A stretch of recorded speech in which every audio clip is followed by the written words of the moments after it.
Bom dia a todos. Então é com muita alegria que eu escolhi esse tema, Irradie a sua luz, baseado no Evangelho, nessa solicitação, nesse convite de Jesus. E quando a gente pensa em luz, né, quando a gente pensa em irradiar, quando a gente pensa em iluminar, quando a gente pensa em acender, né, eu acho que a gente faz no Espiritismo uma conexão bem rápida, que seria a evolução. Quando a gente pensa em luz, a gente pensa em evoluir. Atingirmos a luz, chegarmos a algo um pouco para frente, a nos iluminarmos ou buscarmos essa conexão, a gente está falando num processo, num convite para a gente evoluir. Quando a gente pensa em evolução, a gente pensa em esforço, em trabalho, né, dessa jornada da vida. Porque a gente vai ter essa percepção que a vida é um convite para que a gente possa cada vez mais se auto-perceber, ter uma autocompreensão de quem somos e automaticamente aprendermos a conviver com o próximo, né? Então, nesse ato de nos autoconhecer e conhecermos o próximo, né, a gente vai chamar isso de jornada. Então, nessa jornada da evolução, por que eu incluí o esforço? Porque eu acho que o esforço, apesar de ter, às vezes, uma conotação que pode não ser muito simpática, eu estou usando essa palavra, eu acho que o esforço é um convite a gente sair de um lugar e irmos para outro, né? Então, às vezes, a gente tem uma conotação de esforço como se fosse, vou fazer um esforço, né? Eu tô fazendo, é um peso, né? E eu gosto de pensar em esforço como eu estou me locomovendo, estou saindo de uma circunstância e estou entrando em outra. E essa nova circunstância vai sempre poder me oferecer algo, uma visão mais ampla, vai me oferecer um comportamento diferenciado, vai me oferecer uma capacidade de potencializar certas ferramentas internas. Então, esse esforço vai sempre trazer algo que vai somar na minha vida. Então, por isso eu gosto muito de Emmanuel, eu acho ele tão eficaz quando ele fala nesse capítulo do Pensamento e Vida, no Vontade, ele diz, para que a gente possa avançar, nós precisamos praticar esforço. Se ficarmos dependentes do desejo, talvez o desejo não nos leve a esse lugar de nós nos autoconhecermos e nos relacionarmos de uma forma muito mais amorosa entre nós. Então, eu acho que o esforço é a pitada, é o tempero, é o neurotransmissor. Nossa, não tinha pensado nisso, mas é perfeito, não é? Porque para que a comunicação ela vá dentro de uma zona a outra, o corpo tem um neurotransmissor que transmite isso. Então, o esforço, ele transmite, né? Ele integra você a uma realidade atual para uma nova à medida que você se esforça. E a gente pode dar o exemplo de que você vai à faculdade, você pratica o quê? Um esforço naquele estudo e você tem um resultado. Você aprende um ofício, você pratica um esforço, né? Que eu coloquei logo abaixo, trabalho, porque trabalho também tem uma conotação, muitas vezes, não muito positiva para certas culturas. E a gente vai ver o grande equívoco que é a gente olhar o trabalho como não sendo um movedor, né? Algo que vai nos levar a um outro lugar. Porque o trabalho, ele gera o quê? Ele gera resultados. Né? Quando a gente trabalha, você faz uma pesquisa, é um trabalho, você encontra o resultado da pesquisa, você descobre algo, né? Você faz um trabalho, você limpar algum lugar, você vê tudo limpo depois. Você imediatamente, ou vamos dizer mais ou menos imediatamente, depende do que é tempo para cada um, você observa o resultado. Então, o esforço e o trabalho, eles estão conectados, porque uma coisa facilita a outra, né? E quando a gente fala de esforço e de trabalho, a gente fala de aumentar o nosso potencial, ampliar a nossa capacidade, e isso nos move nessa jornada, né? Porque se é uma jornada, eu fico imaginando, se o rio, se a vida é um rio, um curso, né? Um caminho, há de se praticar algo para se chegar em algum lugar, porque senão a gente ficaria todo mundo parado aqui, não existiria jornada, né? A jornada subentende-se que você vai fazer uma trajetória, né? E nessa trajetória há de se praticar o quê? Precisamos dar os passos para chegarmos em algum lugar. Precisamos ter alimento, precisamos ter fôlego, termos condicionamento físico, né, para nos prepararmos para chegarmos em algum lugar. Então, eu gosto dessa conjunção que Emmanuel traz, onde ele exemplifica como disciplina, que para mim esforço com trabalho é igual disciplina, né, o resultante. E isso faz com que a gente evolua, né? Então, quando a gente pensa nessa evolução, a gente pensa em vida, né?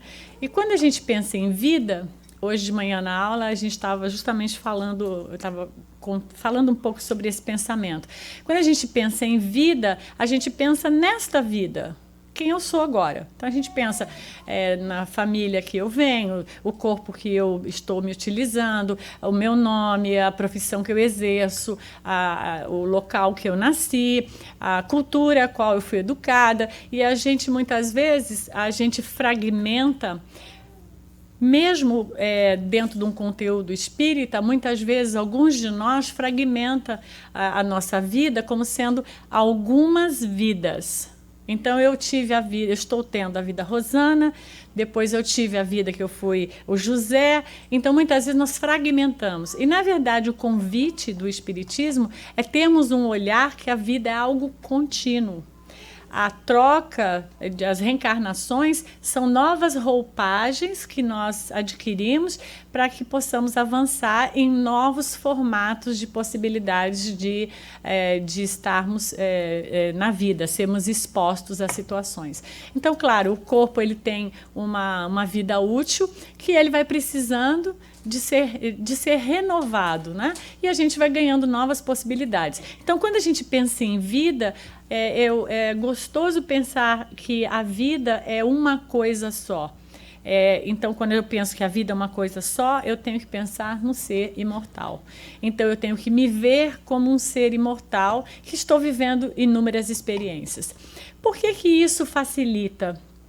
Isso facilita porque na hora que eu vivo certas circunstâncias que eu não entendo, que eu não compreendo, que eu não tenho ainda respostas, eu possa encontrar essas respostas baseado nas inúmeras experiências que nesta grande vida, né, nessa enorme vida que eu vivo, eu venho tendo, apesar da lembrança não estar ativada pela condição pela qual a gente se encontra reencarnado no momento. A gente entende que a reencarnação nos leva a um esquecimento necessário, né? Não a nível consciente, muitas vezes o inconsciente está totalmente acordado a isso, mas a nível consciência há um esquecimento necessário para que a gente possa reiniciar. É como se a gente tivesse um computador e a gente desse um upload nele ou um reboost nele. Você começa tudo de novo e vai num novo corpo, numa nova possibilidade, num novo treino, novos pais, etc. Né?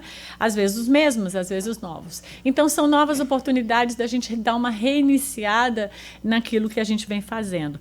Então, essa assimilação, quando a gente pensa em nos iluminarmos, é muito necessária, porque isso facilita para que a gente perceba que, como um ser imortal, o meu potencial ele é ilimitado, ele é abrangente, ele é enorme, né? Porque sou eu hoje, serei eu sempre. Não eu, Rosana, mas o ser imortal, né?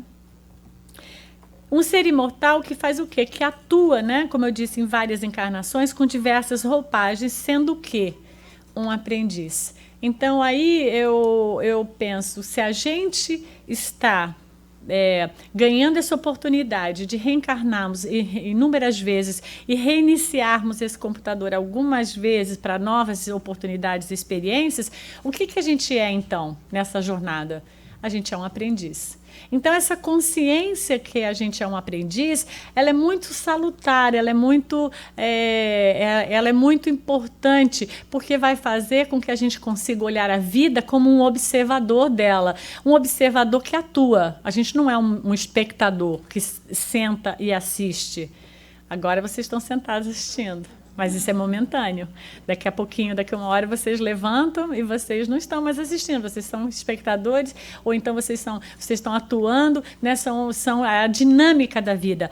Mas quando eu me encaixo, me percebo que eu sou um aprendiz, eu começo a olhar a tudo que está à minha volta com um outro olhar. Eu olho com aquele olhar de curiosidade, de o que é que a vida está me oferecendo nesse jantar, que eu sento na frente desse casal muito simpático, que eu não conheço, mas que a vida me colocou aqui em frente, por algum motivo.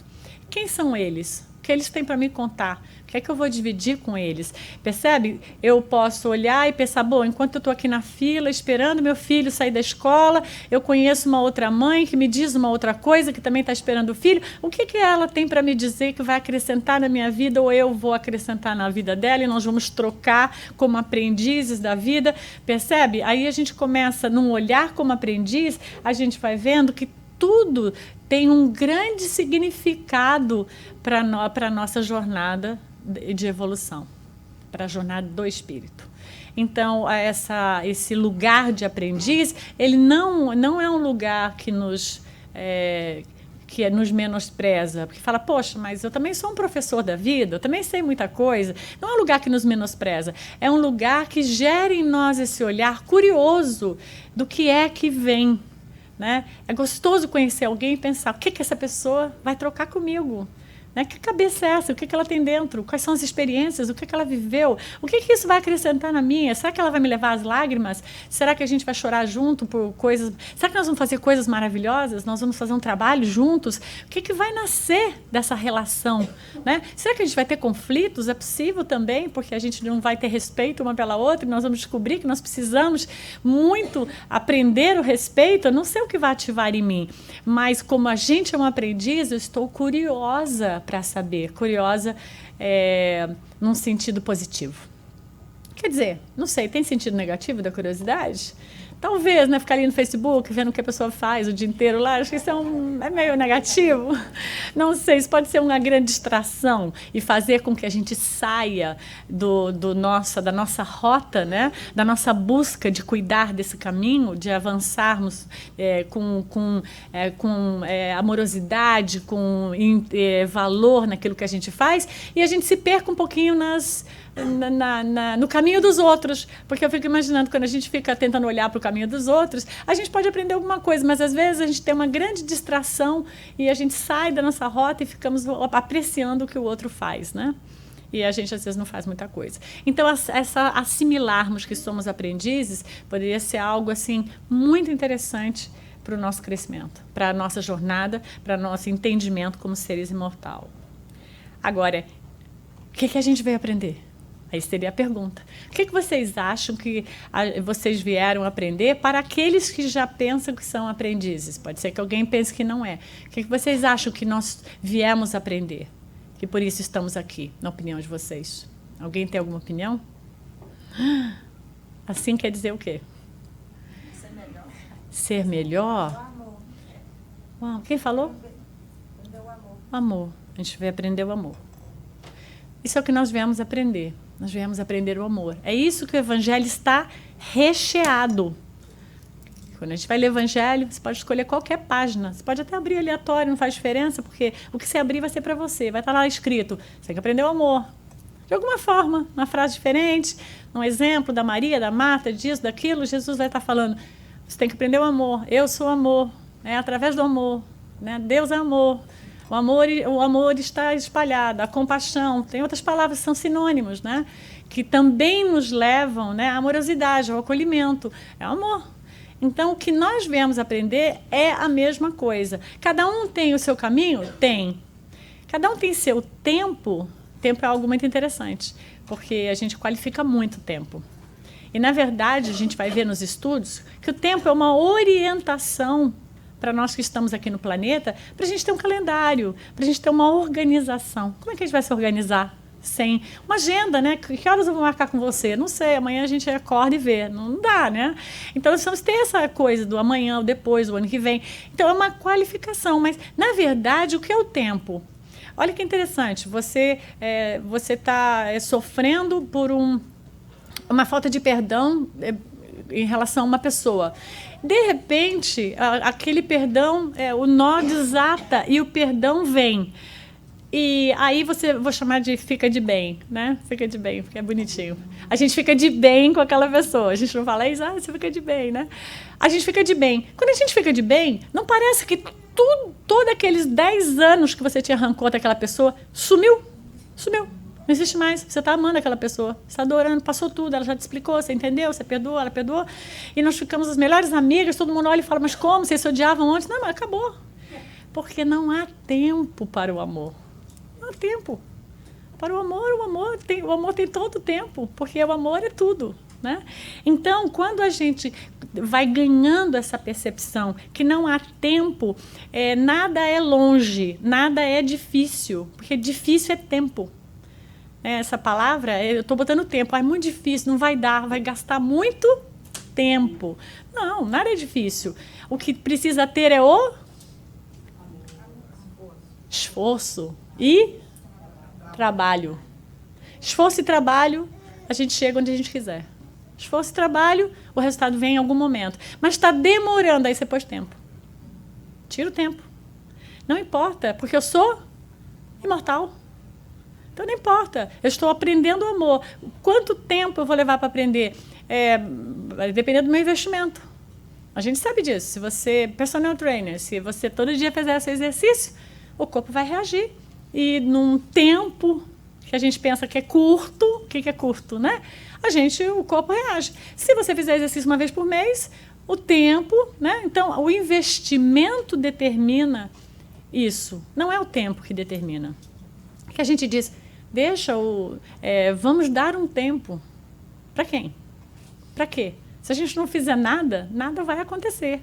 Então, às vezes, o que nós precisamos é de um tempo para nos prepararmos. Então, na verdade, nós precisamos nos preparar, né? E aí, quando nos sentirmos fortalecidos, a gente pode tomar certas atitudes ou então ganharmos conhecimento, aí a gente pode tomar certas atitudes. Mas, na verdade, já saiu de lugar o tempo, né? Então, nós tiramos isso. Porque o tempo nos dá o quê? Quem toma remedinho aqui para ansiedade? Quem toma remédio para ansiedade não precisa levantar a mão. Não precisa. Deixa eu ver. E quem está rindo, eu já estou identificando. Quem toma remedinho para depressão sabe que o tempo é algo muito importante na sua vida. Por quê? Para a ansiedade. Porque a ansiedade é criada por uma questão do tempo. Se você tirar o tempo, acabou o comprimido. Você está livre, gente. Vocês acreditam nisso? Faça um teste. Faça um teste. Não quando eu tiro o tempo, eu me perdoo. Eu não me cobro. Eu me entendo. Eu entendo o outro. Eu entendo que o outro está tendo o tempo necessário para ele. Eu entendo que o outro, no tempo dele, vai fazer o que ele acha que é certo. Então, não sou eu que determino o tempo. Tempo não me pertence. O que eu determino? Esforço e trabalho. Isso eu determino. Eu determino o que eu faço agora. Mas o tempo que vai levar, eu não consigo determinar. Porque depende. A gente joga sementes, mas a gente não fala, cresce árvore. Cresce? Eu estou esperando. Já botei a semente o pessoal que botou a semente lá falou que crescia rápido. Sim, mas aqui é diferente, Rosana. Não chove tanto, aqui não bate sombra. Mas não existe o tempo. A gente não põe a semente e fica esperando que a árvore cresça. Assim, agora.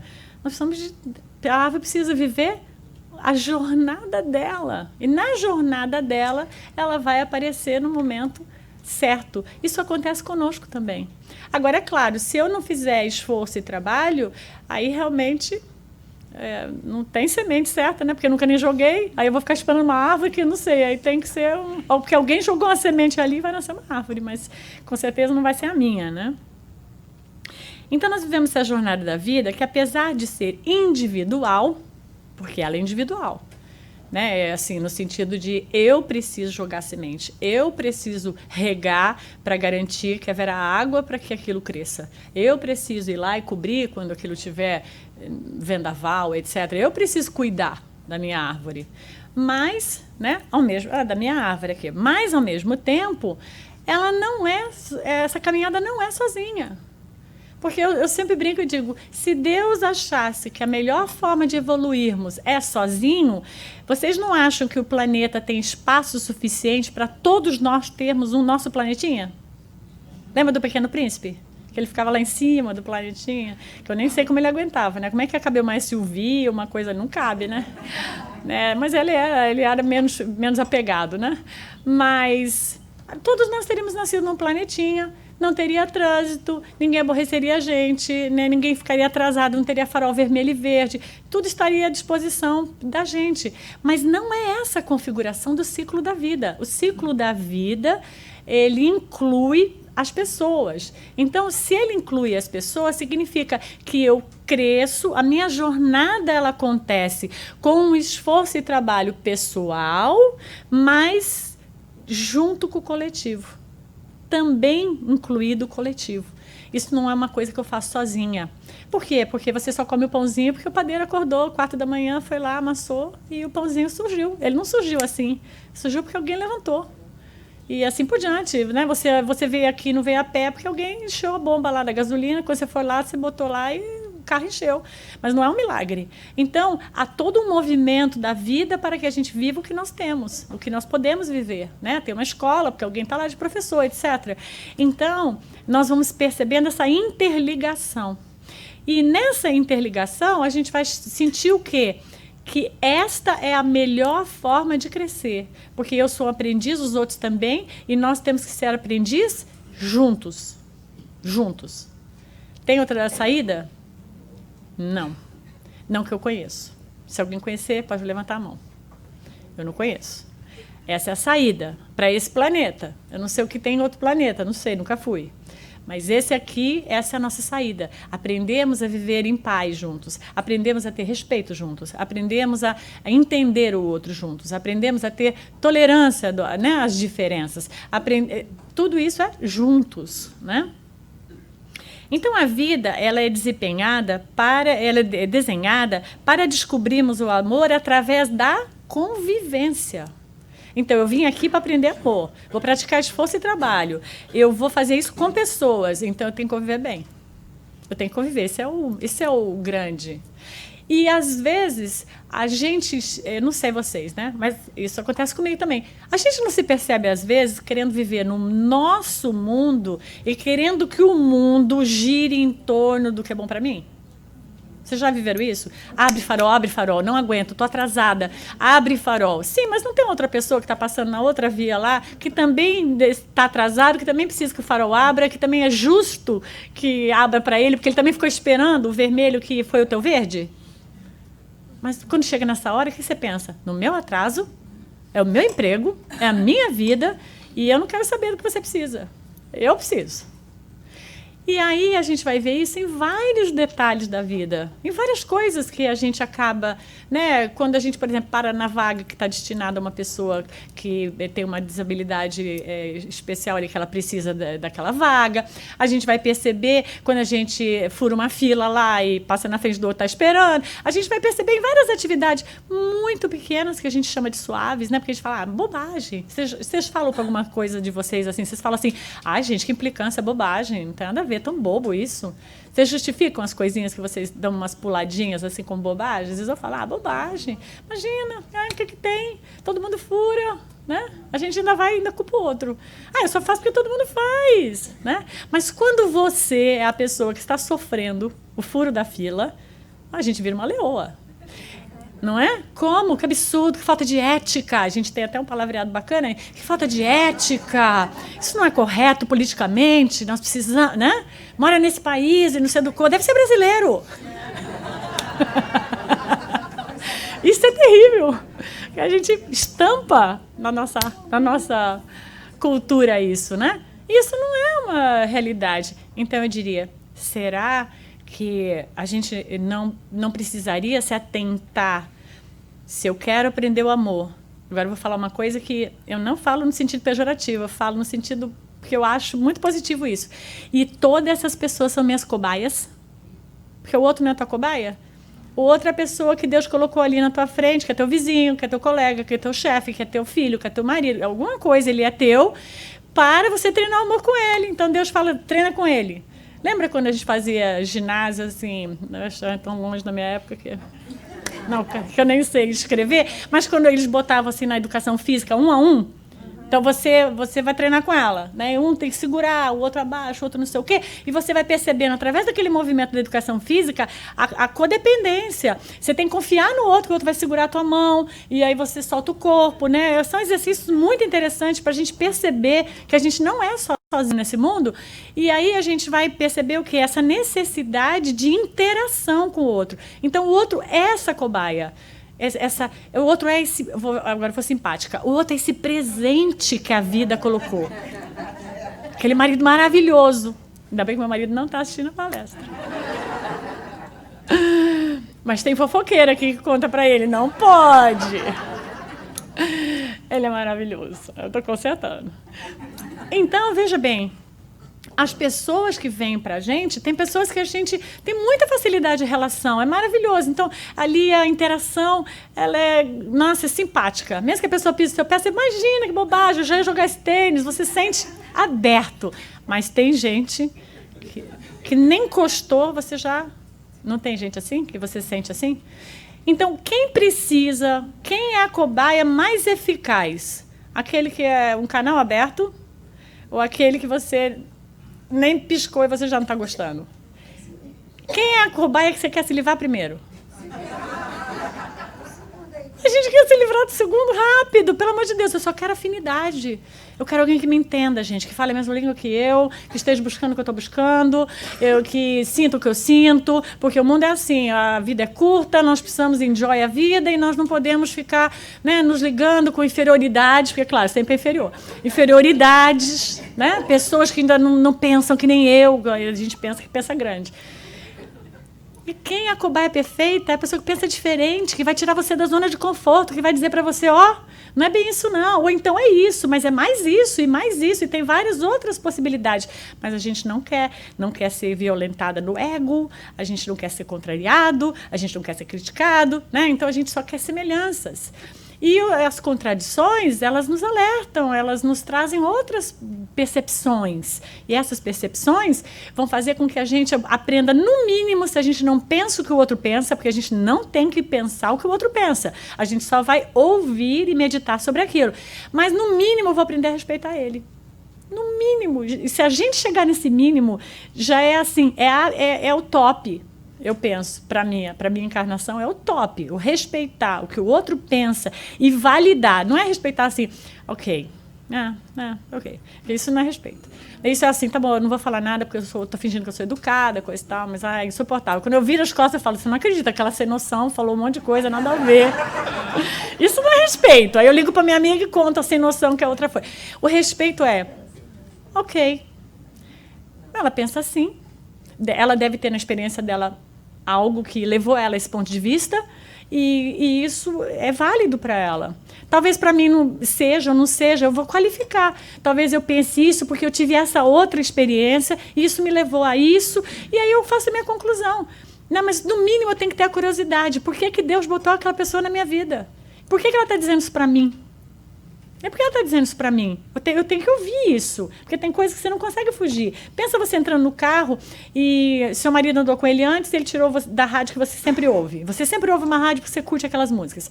Mas aí uma outra pessoa entrou lá, mudou, coisa e tal. E quando entra lá, a rádio começa a dizer coisas nada a ver para você. Assim, meu Deus, country, tô fora. Não sei, né? Eu não tô fora de country. Quer dizer, mais ou menos.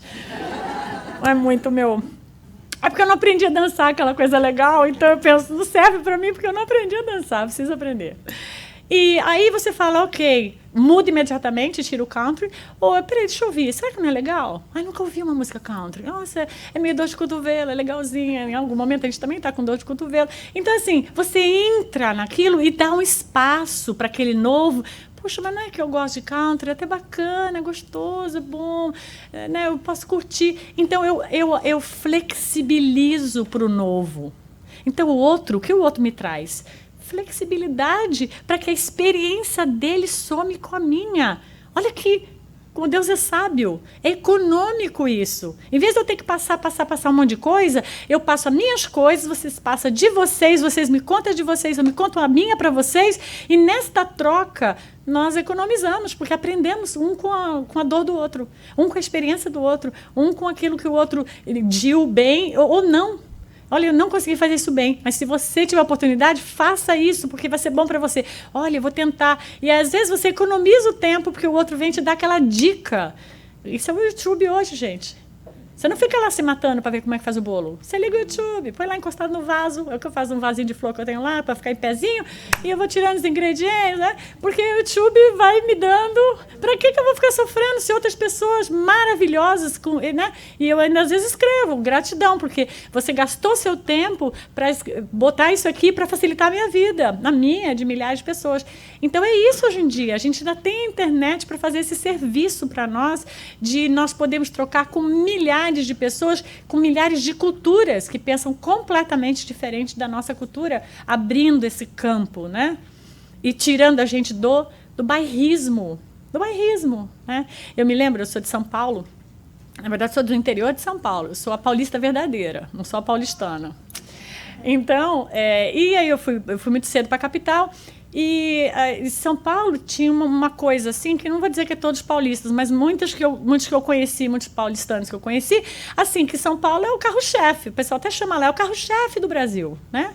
É São Paulo, passou de Guarulhos a Nordeste. Como? Aí o que aconteceu? Eu fui morar em Salvador, eu morei em Recife, eu morei em Petrolina, eu morei em Petrópolis, eu morei no Rio de Janeiro, eu fui viajante, caixeira viajante lá. E aí eu fui entender que não tinha nada a ver aquilo que os paulistas pensavam, porque a beleza da diversidade é o que fazia o Brasil ser o que é. E São Paulo só era o que era porque tinha acolhido toda aquela gente que era de fora, e São Paulo era composto por um mix do país. Então, por isso que São Paulo era tão interessante, né? Assim, a nível população, porque tem muitos problemas na cidade, mas assim, a nível população era muito interessante.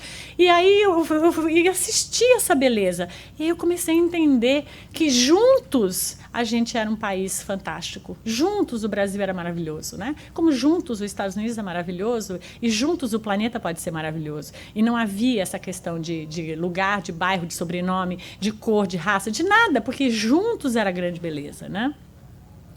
Então, a convivência é algo muito importante. Então, para a gente irradiar a nossa luz, é necessário esse aprendizado do amor. Então, eu trouxe uma autoridade, né, que ela veio comigo, para eu utilizar essa autoridade, que eu acho maravilhosa, que é Paulo. Né? Paulo, naquela epístola linda aos Coríntios, eu pus bem pequenininho em cima, porque vocês conhecem a música, né? Ainda que a gente não falasse a língua dos anjos, né?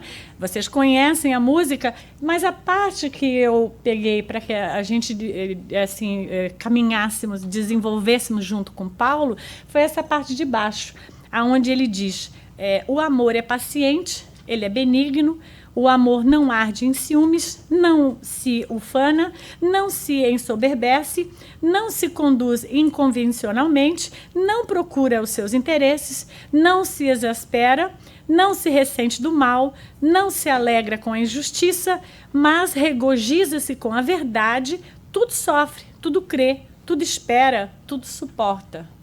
Aí eu pensei, meu Deus, é isso. Paulo nos traz... são 9 virtudes do amor, para que a gente tenha um caminho, a gente tenha, né, ele está dando uma luz eu não vou dizer que é uma receita de bolo, mas eu fiquei imaginando Paulo no YouTube, falando pra gente. Porque vocês têm alguma dúvida que se Paulo reencarnar, ele vai estar no YouTube falando isso pra gente? Gente, vamos lá, ele vai estar dando no YouTube falando, né? Essa é a nossa linguagem hoje. Ou no Face, ou no Instagram, ou no Telegram, ou onde quer que seja. Então, eu fiquei imaginando ele dizendo para nós, né? Quais seriam as 9 virtudes para que a gente desenvolva cada vez mais as inter-relações para a gente aprender o amor. Da primeira, né? Eu falei, nossa, ele mata assim a gente na paulada, né? Porque a primeira é uma challenger, né? Que é a paciência. Então, para que ficasse assim um pouco mais fácil aquela parte da letra, eu dei uma destrinchada assim para a gente se envolver nessa questão da paciência, dessa importância da gente desenvolver a paciência de suportar males sem reclamação nem revolta. Não se trata de omissão ou submissão, e sim de serenidade para manter o equilíbrio diante de qualquer desafio. Eu acho assim que essa visão de paciência ela é muito nobre, porque assim, não é assim, ok, tá bom, eu entendo. Não, é assim, eu entendo que o outro pensa diferente, eu não tenho que me submeter ao que o outro pensa, eu posso me manter no que eu penso, mas eu preciso ter a paciência de entender que todo mundo tem direito de pensar o que quiser. E de escolher o que quiser. Ah, não, mas eu já descobri que esse valor não é bom. Não, mas não é problema meu. Ah, mas eu acho que o outro não deve. Não, ele deve. Ele tem uma coisa que chama livre-arbítrio. Ele ganhou igualzinho eu. Então, se ele tem livre-arbítrio, ele pode fazer a escolha que ele quiser. Não, mas ela não é justa. Bom, mas eu não sou o justiceiro. Eu não sou o julgador. Então, como eu vou saber o que é justo? Eu tenho que saber o que é justo para mim. Mas para o outro... Então, eu não sou omissa, mas eu vejo a diferença com serenidade. É isso que é o convite que ele está falando. Ele está falando, vamos utilizar da paciência como a serenidade e equilíbrio para lidar com as diferenças. Então, quando o outro atua, faz escolhas, ou ele te corta no trânsito, eu vou lidar com ele entendendo, sem reclamar, com paciência. Entendendo que, de repente, ele não tem disciplina de sair com antecedência, ele não consegue, de repente, lidar com essa questão de dirigir com tranquilidade, ele deposita lá, sei lá, a raiva dele lá no trânsito, né? Porque tem gente que deposita a raiva no trânsito, e eu vou entender que eu estou em paz, e eu não preciso estragar o meu dia porque eu entro na condição do outro de não estar bem. Então, eu mantenho a minha serenidade e entendo aquilo que o outro está fazendo por algum motivo. Né? E também não cabe a mim ficar tentando descobrir o motivo, porque às vezes a gente curte descobrir. Né? É por isso, a gente faz conjecturas. Né? A gente assume. Né? E, na verdade, a gente não sabe, né, às vezes, o motivo. E a gente vai ter que ficar bem e não entendendo isso, mas utilizando da paciência, porque ela é a primeira porta para a gente aprender o amor. A segunda que Paulo sugere é a tolerância. Então, ele diz da importância da gente desenvolver a tolerância, porque a tolerância é de quê? De aceitar e compreender que cada indivíduo possui sua própria maneira de pensar, sentir, comportar-se, e a gente deve agir com cautela, procurando extrair dos outros extrair dos outros e o que eles intimamente possuem de melhor. Então, na verdade, a tolerância é um pouquinho diferente da paciência. A paciência eu entendo, mas a tolerância por que eu vou focar no pior dessa pessoa? Por que eu não vou focar no melhor? Tem um melhor.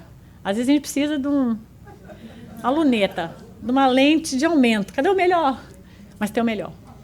Porque se eu tenho, ele tem. Todos têm. Todos nós temos muitas coisas, muito potencial já desenvolvido, que às vezes na raiva, às vezes na agressividade, ele não aparece. A gente não tem oportunidade de mostrar para o outro como a gente tem esse melhor.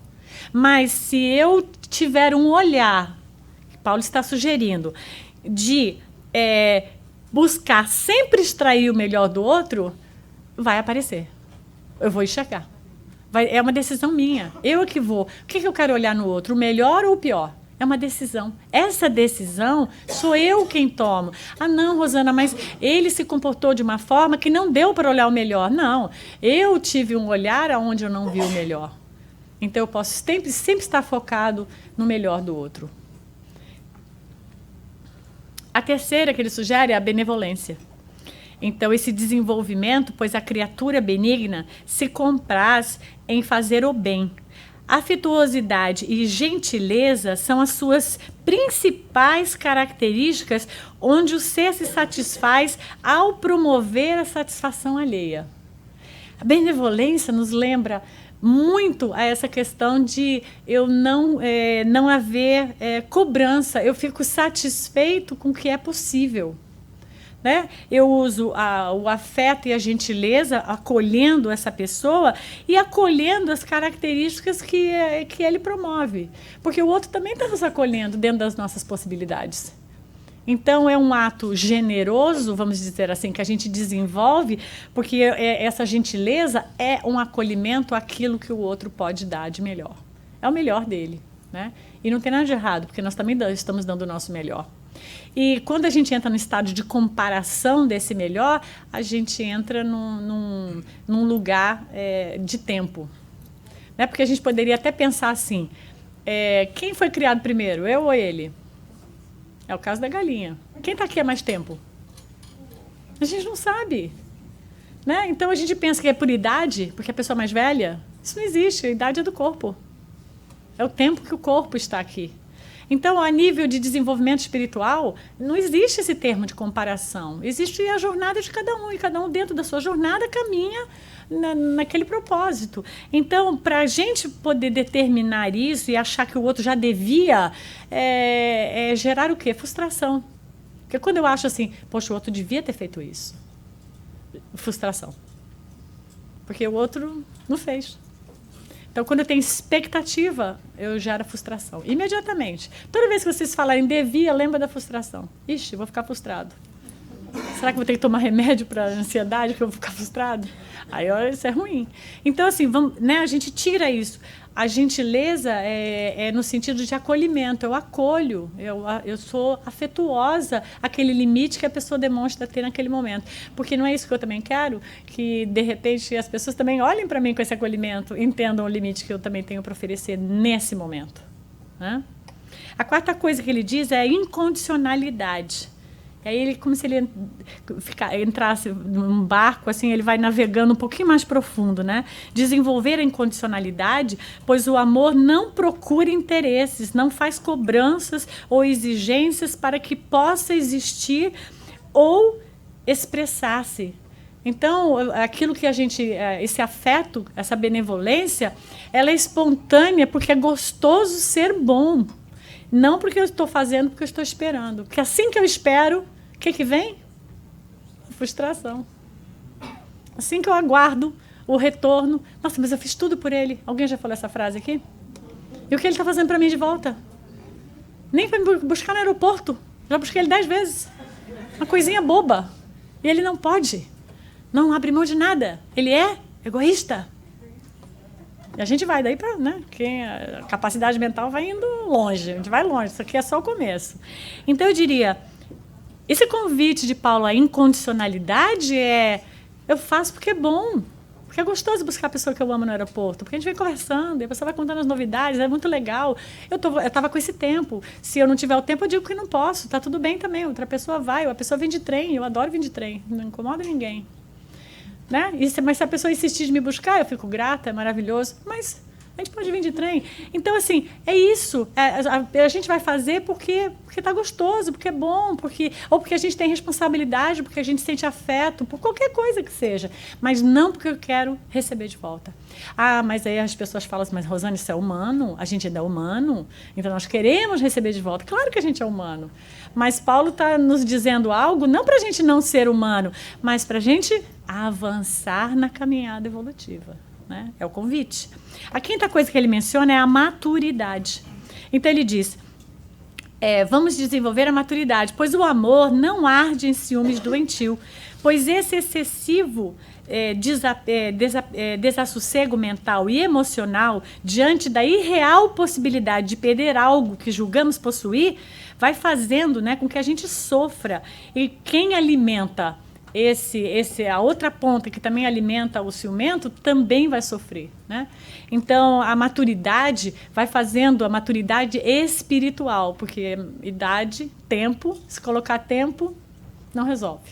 né? Porque tempo não é a maturidade de idade, nem sempre traz isso. Então, a maturidade espiritual faz com que a gente entenda que o amor não cabe posses, né? A gente compartilha a vida com o outro.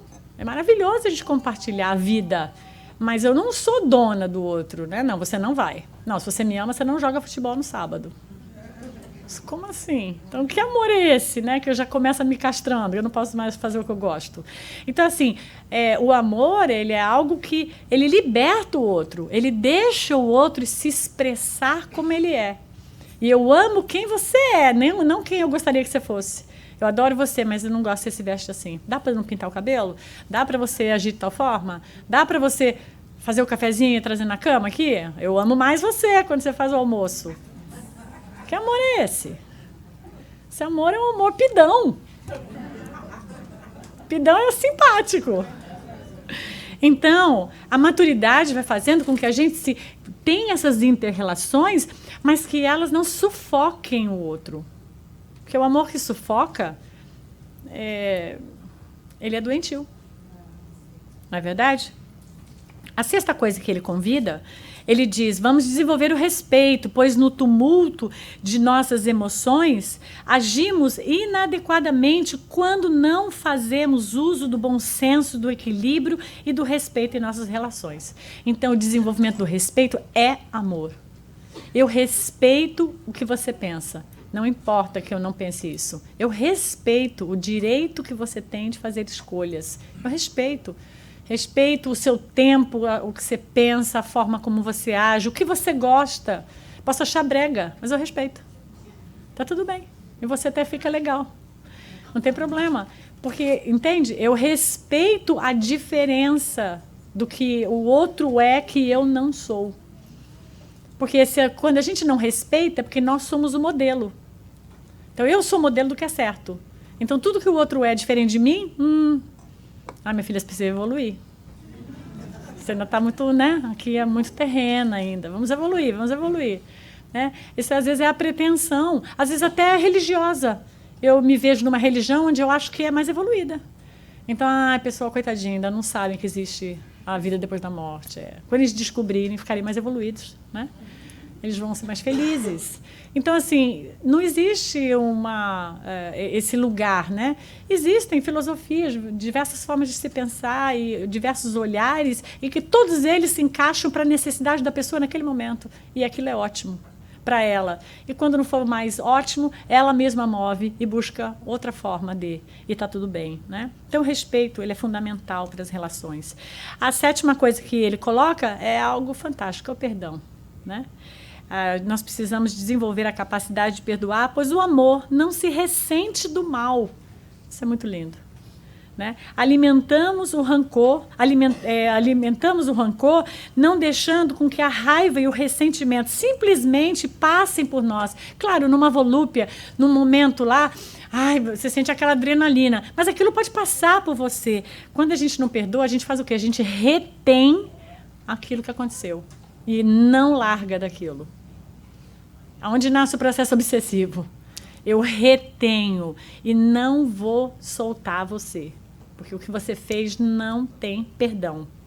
Não estamos errados em sentir tais emoções. Claro, na volúpia a gente sente a emoção, mas uma vez que insistimos em alimentá-las, torna-se imprescindível descobrirmos os motivos dessa necessidade. Por que eu preciso ficar agarrado nisso? Por que eu não deixo o outro let it go? Vai ser feliz. Não, a gente fica ali, olhando no Facebook onde ele foi, se passeou com a outra, o que ele fez, agora ele vai nesse lugar, nunca me levou. A gente fica ali medindo a vida do outro.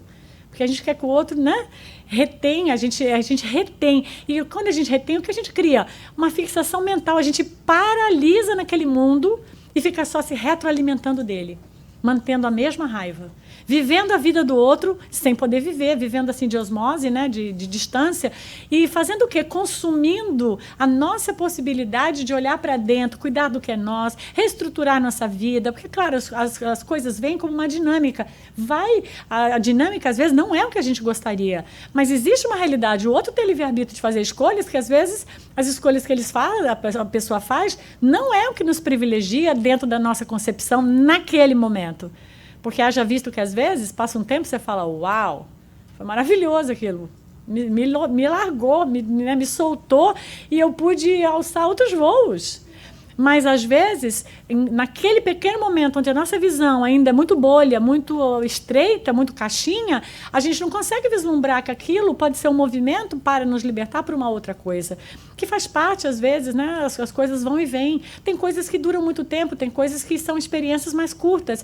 E a gente não pode criar, numa dinâmica da vida, que as experiências elas têm que ser todas eternas. Tem gente que passa a nossa vida muito rápido. Você conhece a pessoa, ela te fala uma frase, aquela frase muda a tua vida e você nunca mais, você não sabe nem o nome daquela pessoa. Aquela pessoa teve uma função relâmpago, mas a nível intensidade, ela foi maior do que fulano que mora lá com você, fala para você todo dia aquela frase, você nunca ouviu. Mas aquele momento que você estava preparado, você assimilou. Então, percebe? Então, o que é tempo? Né? De novo, a gente volta para esse mesmo lugar. Não há esse tempo, né? O que há é o aproveitamento do agora. Quando eu aproveito o agora, eu consigo. Então, aproveitar agora é o perdão. Porque se eu retenho, eu moro lá em algum lugar. Estou aprisionada numa jaulinha. Pensa numa jaulinha. Não é gaiolinha de ouro, gente. Falta de perdão é lugar ruinzinho, é feinho, é friozinho, né? Então, assim, por quê? Porque não é gostosa a sensação. Quem não perdoa não fica se sentindo, é uma delícia não perdoar. Não, quem não perdoa fica sofrendo, porque está apegado a algo, né? Então, nos libertarmos é também libertar o outro. E, às vezes, a gente não quer perdoar porque não quer libertar o outro. Não, se eu libertar, ele vai ser feliz. Ele tem que saber que o que ele fez é um absurdo. Então, eu tenho que ficar aqui, holding ele. Né? Então, eu não abraço, não falo mais com ele, porque ele tem que saber, eu preciso punir ele. Né? Imagina se Deus fizesse isso com a gente. Cada vez que a gente aprontasse, ele falasse, não, vamos dar uma lição. A gente estaria fulminado, né? A oitava, ele diz, é a lealdade. Né? É linda essa. É linda essa virtude. Vamos desenvolver a lealdade, pois o amor não se alegra com a injustiça, mas regozija-se com a verdade. A pessoa leal é ética em tudo o que sente e pensa e faz. Então, a lealdade é o que sobra da amizade. É o que sobra das relações afetivas. Né? Você pode casar com uma pessoa 50 anos, se não houver lealdade, vocês nunca criaram esse verdadeiro elo. É a lealdade que faz com que a gente possa não ver uma pessoa 20 anos e ali você perceba que aquele amor, aquela semente, aquele querer bem, a pessoa pode chamar de madrugada lá, você acende e é como se você conversa com ela todo dia. Porque há ali uma ligação, há um afeto, há uma lealdade com aquela pessoa. Né? E a última, que ele diz, não podia ser melhor, a humildade. Então, ele diz da importância de desenvolvermos a humildade, pois no amor não há orgulho nem vaidade. Dessa forma, a humildade coloca um selo nos lábios para que não fiquemos nos vangloriando de nossos gestos. Então, a humildade, saúde, ela nos lembra o tempo todo que a gente faz porque é bom, faz porque se sente responsável. A gente não deve fazer as coisas para que depois a gente possa contar para todo mundo. Deixa eu contar para todo mundo como eu sou legal. Isso se chama carência. Vai trabalhar na sua carência, isso vai dar problema. Então, né? Então, vamos trabalhar na humildade como sendo assim, a gente faz as coisas porque é muito boa. Todo mundo saberia e poderia fazer o que cada um de nós faz. É uma questão de trabalho e esforço. Trabalho e esforço, todo mundo faz a mesma coisa. Porque todos nós ganhamos a mesma possibilidade, o mesmo potencial em nós está ativado para desenvolver. É só trabalho e esforço. Né? Então, para a gente ir quase finalizando, eu coloquei que servir ao próximo é um trabalho, mas que não é para a hora vaga. E sim, é o caminho de nós aprendermos o amor. Eu criei um treinamento, que eu chamo de treinamento ao acolhedor, que são 9 áudios numa ideia de direcionar o que representa ser voluntário. Será que ser voluntário é trabalhar na hora vaga, que a gente não tem, que a gente tem aquele tempinho livre, deixa eu ir fazer esse trabalhinho, então eu vou lá e vou uma vez por semana e faço aquilo? Ou será que o trabalho voluntário é todo o tempo? Né? Todo o tempo, quando meu vizinho chama, quando a gente recebe uma mensagem de um amigo, quando acontece algum acidente, a gente está ali e a gente vai ter que auxiliar aquela pessoa. Né? Será que o servir não é todo o tempo, se a gente entendeu que é através da convivência que a gente vai aprender o amor, então o trabalho ao próximo é o ativador desse amor. Então, trabalhar, ser voluntário no sentido de servir ao próximo é o que vai fazer com que a gente consiga aprender o amor. Então, eu acho que isso é muito válido. Então, irradie sempre a sua luz em todas as direções. Por quê? Porque ela encontrará muitos corações necessitados, onde germinarão sementes de amor. Porque, na verdade, o trabalho voluntário, ou, vamos dizer, eu gosto muito do servir ao próximo, vai fazer com que, através de acolher o outro, eu aprenda a me acolher. Através de entender o outro, eu aprenda a me entender. Através de respeitar o outro, eu aprendo a me respeitar. Porque as pessoas que não respeitam é porque elas não se autorrespeitam. As pessoas que agridem é porque elas se autoagridem, né? A gente não oferece para o outro aquilo que a gente não tem. Então, aquilo que a gente oferece para o outro que ainda não está desenvolvido é o que nós não desenvolvemos em nós. Então, nós precisamos desenvolver. Então, eu diria que irradiar nossa luz é essa busca. Então, o que eu desejo a todos vocês é que irradiem a sua luz. Obrigada, gente. Valeu.